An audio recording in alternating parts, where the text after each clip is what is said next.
Hello guys, selamat datang di channel kita. Kali ini kita akan berbicara tentang krisis keuangan Amerika Serikat pada tahun 2008. Pada video sebelumnya, saat membahas Bitcoin, kita ada sedikit menyinggung tentang krisis keuangan ini. Krisis yang mengawali sebab munculnya Bitcoin. Kali ini, kita akan berbicara tentang krisis keuangan Amerika Serikat tahun 2008 tersebut dengan panjang lebar. Bayangin, pada krisis ini bank-bank raksasa jatuh. Jutaan orang kehilangan rumah, dan dunia finansial jungkir balik. Apa yang bikin semua ini terjadi? Dari gelembung perumahan sampai kebangkrutan bank gede, kita bakal kupas tuntas langkah demi langkah. Jadi, siap dengar cerita yang bikin merinding ini? Ambil popcorn, duduk manis, dan let's get started.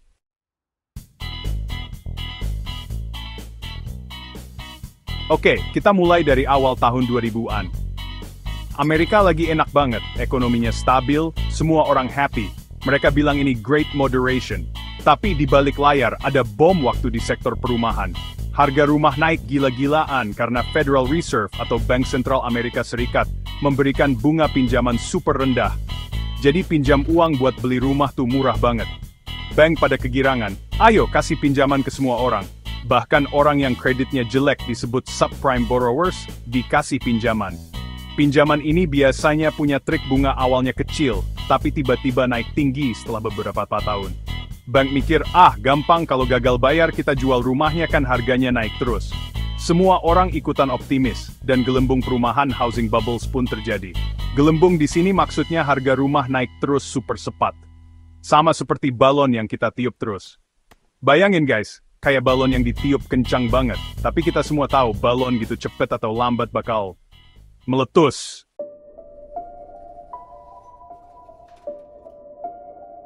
Nah, masuk tahun 2006, ceritanya mulai berubah. Harga rumah yang tadinya naik terus, tiba-tiba drop. Orang-orang subprime yang pinjamannya bunganya udah naik, nggak bisa bayar cicilan. Mereka gagal bayar. Rumah mereka disita bank, penyitaan rumah naik drastis. Tapi, ini nggak cuma soal rumah. Bank nggak cuma nyimpan pinjaman ini. Mereka udah ngemasnya jadi produk keuangan canggih, namanya Mortgage-Backed Securities atau MBS, sama Collateralized Debt Obligations, CDO. Produk ini dijual ke investor di seluruh dunia, dana pensiun, perusahaan asuransi, semua ikut beli. Produk ini ringkasnya ibarat orang-orang di seluruh dunia ngasih pinjaman ke Amerika untuk beli rumah.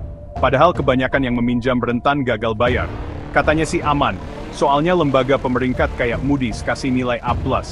Padahal, isinya penuh risiko. Pas harga rumah turun, nilai produk ini ikut anjlok. Bank dan investor mulai panik. Mereka panik karena duit yang dipinjamkan nggak bakal kembali.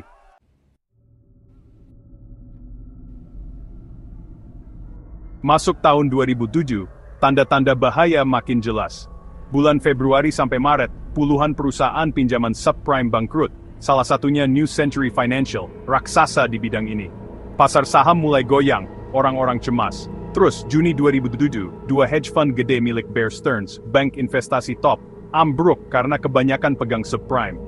Ini kayak alarm pertama, guys, ada yang salah nih. Agustus 2007, pasar antar bank kacau. Bank-bank takut pinjemin uang ke sesama bank, takut yang dipinjamin juga gagal bayar. Krisis likuiditas mulai terjadi, dan Federal Reserve sama bank sentral lain buru-buru nyuntik duit ke pasar. Tapi ini cuma kayak kasih obat pereda nyeri. Sakitnya nggak sembuh, cuma ketunda. Kalian bayangin nggak sih, betapa paniknya orang-orang di Wall Street waktu itu?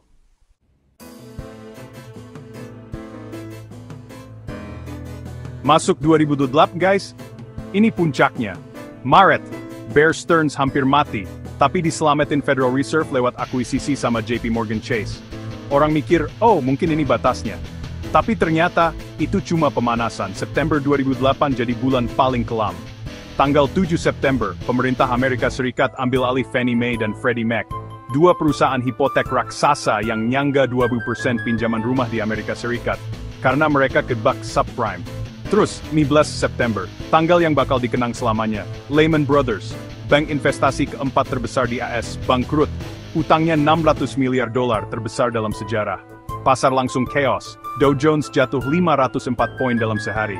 Besoknya, 16 September, AIG, raksasa asuransi di bailout $85 miliar karena nyanyi lagu yang sama, terlalu banyak main di subprime. Ini efek domino guys. Bank takut, investor kabur, dan dunia finansial kayak kapal yang bocor di tengah badai.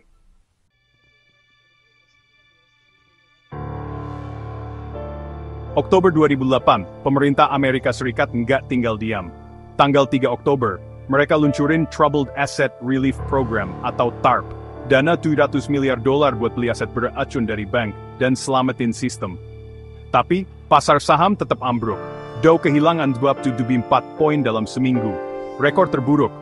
Bank gede kayak Citigroup sama Bank of America limbung. Dan ekonomi nyata kena dampak perusahaan PHK karyawan. Orang kehilangan rumah. Pengangguran di AS naik dari 5% di 2007, jadi 10% di 2009. Ini nggak cuma di AS, dunia ikut kena. Islandia bangkrut, Bank Eropa minta bailout, perdagangan global anjlok. Resesi ini, yang disebut Great Recession, jadi yang terburuk sejak depresi besar tahun 1930-an.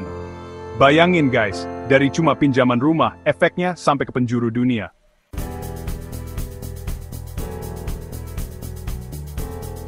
Masuk 2009, akhirnya ada harapan.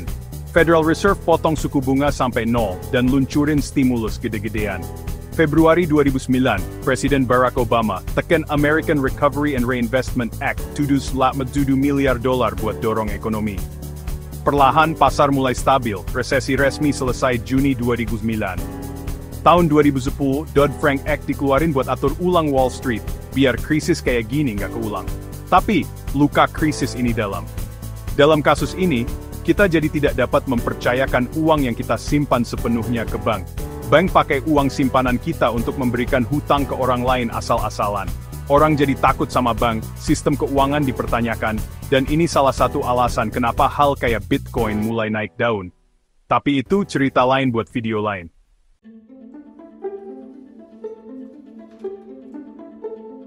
Nah, itu dia cerita lengkap krisis keuangan 2008. Dari gelembung perumahan sampai dunia goncang. Gila kan, satu masalah kecil bisa jadi bencana global?